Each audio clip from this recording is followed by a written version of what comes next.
Assalamualaikum warahmatullahi wabarakatuh. Waalaikumsalam warahmatullahi wabarakatuh. Ya, saya Adik Ismail, selaku mewakili mahasiswa Universitas Muhammadiyah Surakarta program studi pendidikan geografi, ingin sedikit menyampaikan tentang sosialisasi mengenai pendidikan bencana di Indonesia ya. Ya, bencana itu atau bisa disebut itu peristiwa yang terjadi secara tiba-tiba dan kita tidak tahu kapan terjadinya, yaitu dapat menimbulkan kerugian, korban jiwa dan kehilangan harta benda, dan dapat merusak juga pemikiran atau psikologis manusia. Nah, bencana di Indonesia itu beraneka ragam. Ya, contohnya itu banjir, terus yang sering terjadi akhir ini kan banjir di Kalimantan itu, terus gunung meletus juga sering terjadi di Merapi ya sekarang, di Semeru kemarin juga sedang erupsi. Nah, longsor juga sering terjadi bahkan di desa kita, desa Kebon ini yang memiliki dataran yang lumayan tinggi ya, potensi terjadinya tanah longsor. Terus saya akan sedikit menyampaikan sosialisasi tentang pentingnya pendidikan kebencanaan itu di masyarakat, lingkungan masyarakat ya. Pendidikan itu dapat diartikan sebagai upaya untuk mengatasi sebuah kehidupan ini, untuk mengatur dan membimbing kita itu ke jalan yang benar untuk kehidupan ini agar dapat aman dan nyaman serta tentram ya.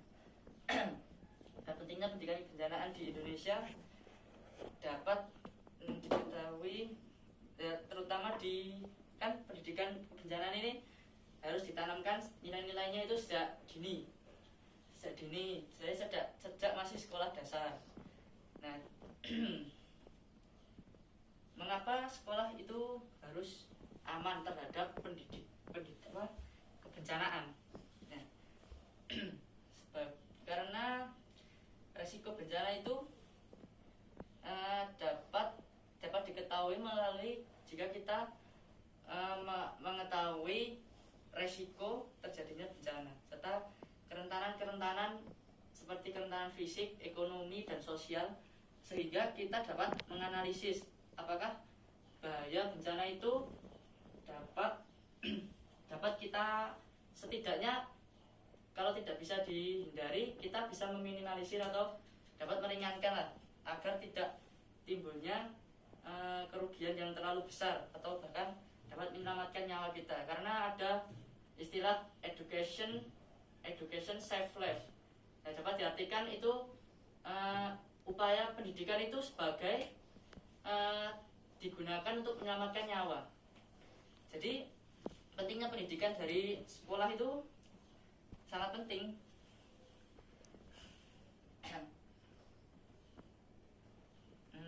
Selain itu,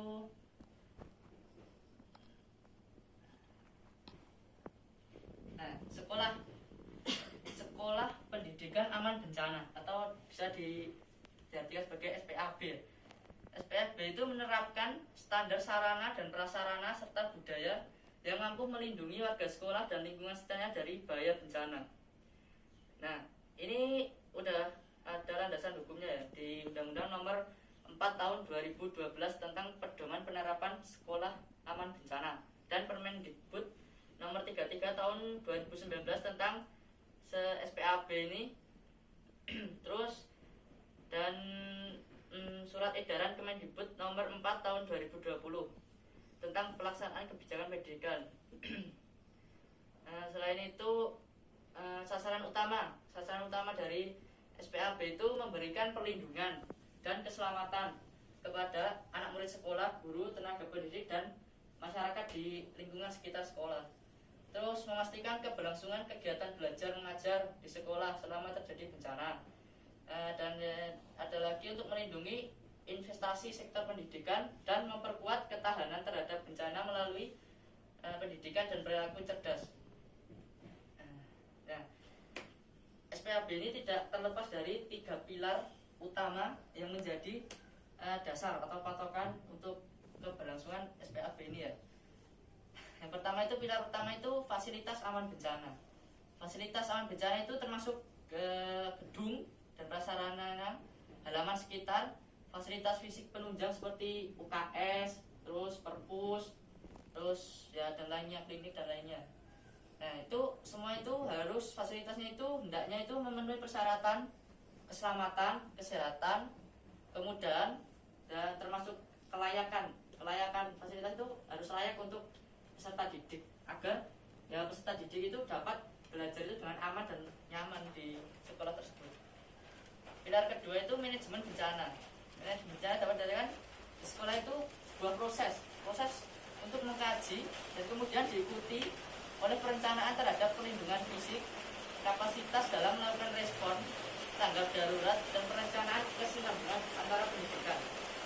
Sekolah merupakan lembaga umum tempat berbagi pengetahuan dan keterampilan. Sekolah diharapkan bisa menjadi panutan dalam pencegahan atau penanggulangan bencana. Dan terakhir itu pilar ketiga, pendidikan dan pencegahan untuk mengurangi resiko bencana atau sering disebut PRB.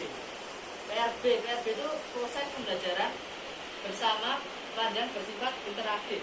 Nah, sekolah itu harus terpercaya sebagai wahana efektif untuk meningkatkan kesiapsiagaan bencana sejak usia dini. Nah, ada pun tujuan dari PRB tersebut yaitu menumbuhkan nilai dari sikap kemanusiaan, terus menumbuhkan sikap dan kepedulian terhadap resiko terjadinya bencana. Dan terakhir itu mengembangkan pemahaman tentang resiko bencana, pemahaman tentang kerentanan sosial, pemahaman dan kerentanan fisik, serta kerentanan perilaku dan motivasi.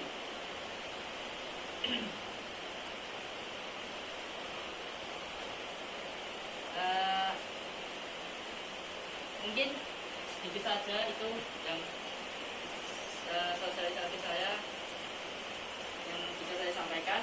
Kurang lebihnya saya mohon maaf. Tidak ada pertanyaan? Ada. Apa? Yang pertama gempa dari dalam laut itu namanya apa? Gempa yang dari gunung itu namanya apa? Kemudian bisa dijelaskan itu dari mengapa kok sampai di laut itu bisa bergerak, itu bisa diterangkan bagaimana, kan ya nggak tahu itu kalau nggak sekolah. Kemudian dari gunung juga begitu, kok bisa bergerak seperti itu bisa diterangkan bagaimana itu? Ya, terima kasih. Nah, saya akan jawab ya. Kalau masalah gempa itu diakibatkan oleh pergeseran lempeng tektonik. Jadi lempeng di inti bumi itu terjadi pergerakan, pergeseran, dan saling bertumbukan. Jadinya terjadi gempa. Kalau di laut bisa disebut ya, contoh Gunung Krakatau. Gunung Krakatau kan itu di laut, itu bisa terjadi meletus dan gempa, tidaknya bawahnya gempa. Nah itu di laut itu karena terjadinya pergerakan vulkanisme, jadi disebut gempa vulkanisme. Nah terus gunung meletus itu dapat terjadi karena di perut gunung itu terjadi di dapur magma, namanya dapur magma. Dapur magma itu melakukan aktivitas yang menyebabkan lahar atau lava itu mengalami sebuah kenaikan suhu dan tidak bisa menahan. Jadinya meletus, dan letusannya itu berupa yang dapat dilihat itu pedus debel namanya, asap itu pedus debel, dan material pengangkutnya seperti kerikil, pasir dan lainnya itu yang dapat menyebabkan bencana juga seperti banjir lahar dingin, longsor juga bisa karena terjadinya gempa atau tanah longsor. Gitu. Nah, makasih. Ya, kalau tidak ada yang lain, saya mohon maaf karena ada kata yang salah. Assalamualaikum warahmatullahi wabarakatuh. Waalaikumsalam.